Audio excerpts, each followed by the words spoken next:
one really talks about what happens to our ewes when we wean the lambs off. I've done all my videos on weighing the lambs, what they look like when I wean, the weaning data, but I don't ever really talk about the management of the ewes when I wean the lambs. So today I thought I would talk about the management of ewes after you wean the lambs.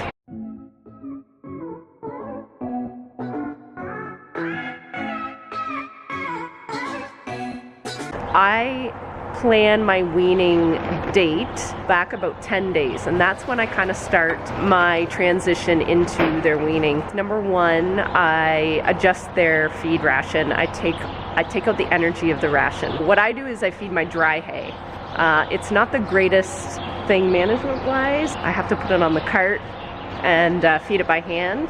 At this point, the lambs are hardcore on creep and water on their own. So I like to do that about 10 days before I know I'm going to wean them. The day I wean them, I literally just wean. I just pull off the lambs, I sort, I move the lambs across the road, and then I let them be.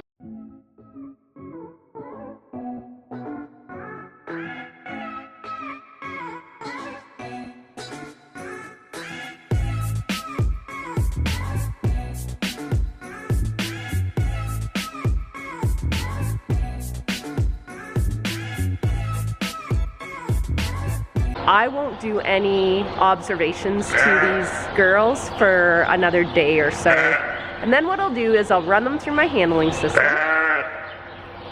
Over there. Hi, lady.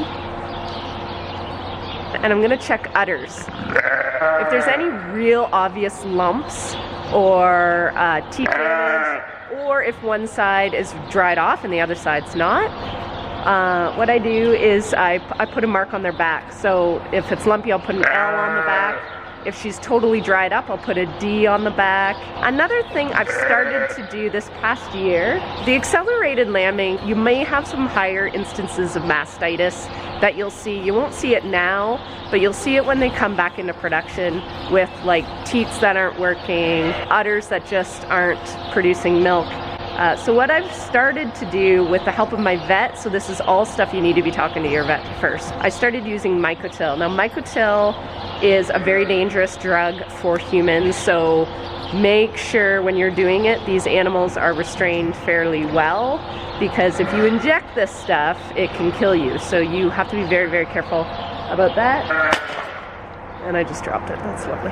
If there's any with bad udders that I know I'm gonna ship, I don't treat them because I don't want any mix-ups. I don't want any animals shipped that might have the drug in their system, because this drug, I think, stays in the system for quite a while. So for sure, I don't want to have that residual antibiotics in any of the meat. I will also put everything through my Gallagher system so I know who gets treated, who doesn't, who needs to be shipped, who has a lumpy udder, who has a questionable udder. I put all that in the Gallagher system. Is that all, Kinsey? I don't know if I'm missing anything. Nutrition, treat if needed, check udders, be prepared to ship, and then plan your next breeding group. So kind of 5 things, I guess.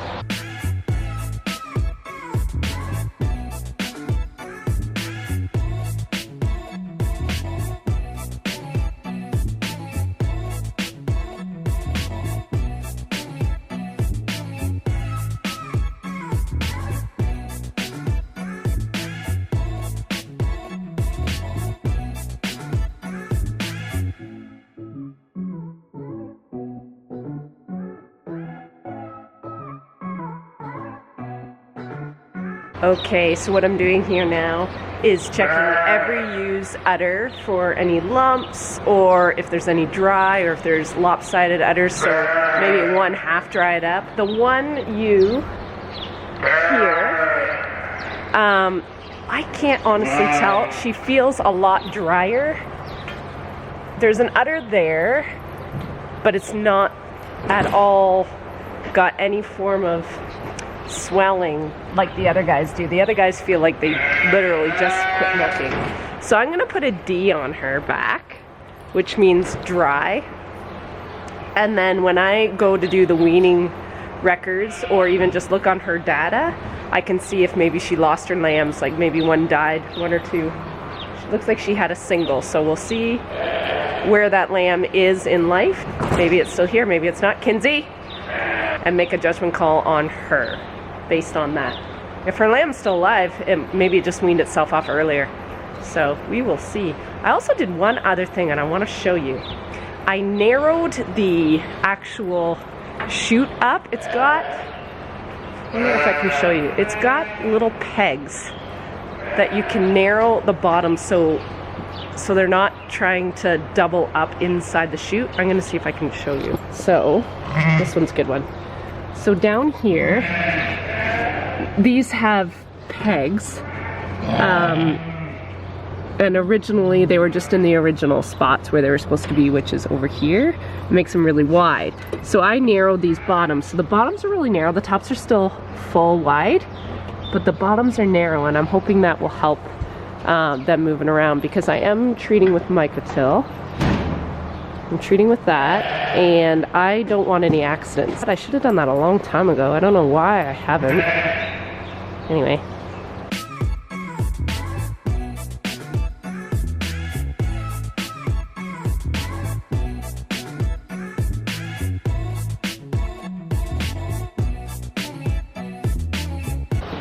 Cannot believe I waited this long to narrow this up, because that was amazing. So much better. Okay, now I'm going to scan each tag, put them in my record keeping system, and write anything. If there was any lumpy udders or that one that felt dry, I'm going to put that in the note and have that to go through later when I analyze data.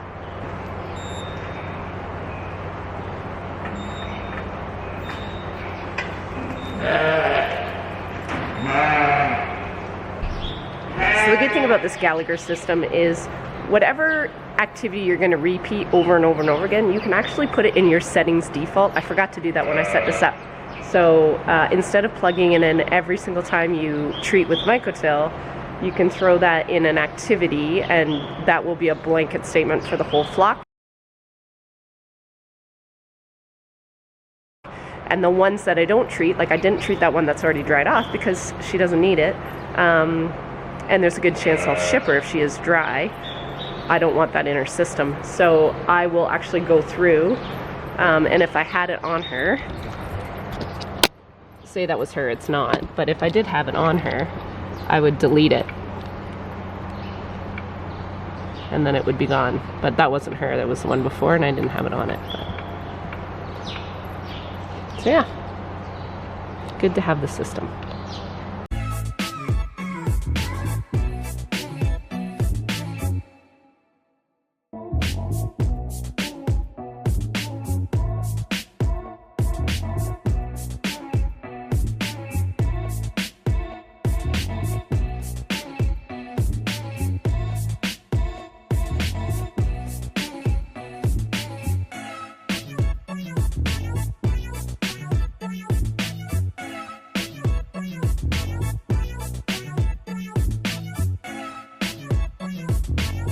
So this was interesting. I had one that's completely dry, so no questions asked, and two had lopsided udders. So one side's really, really swollen, and the other side's completely like buried up into her armpit. Like you can't even, there's like nothing there at all. So I will check their data, see if I wrote something. Maybe I noticed something when they lambed. Maybe they picked up mastitis through the lambing period. Looks like this one had a single, and that one had twins. So it'd be interesting to see if one of the twins died, or if one twin is good and one twin's not. So we will see. But I won't treat the dry one. I will treat these guys as if they were producing like the rest of them.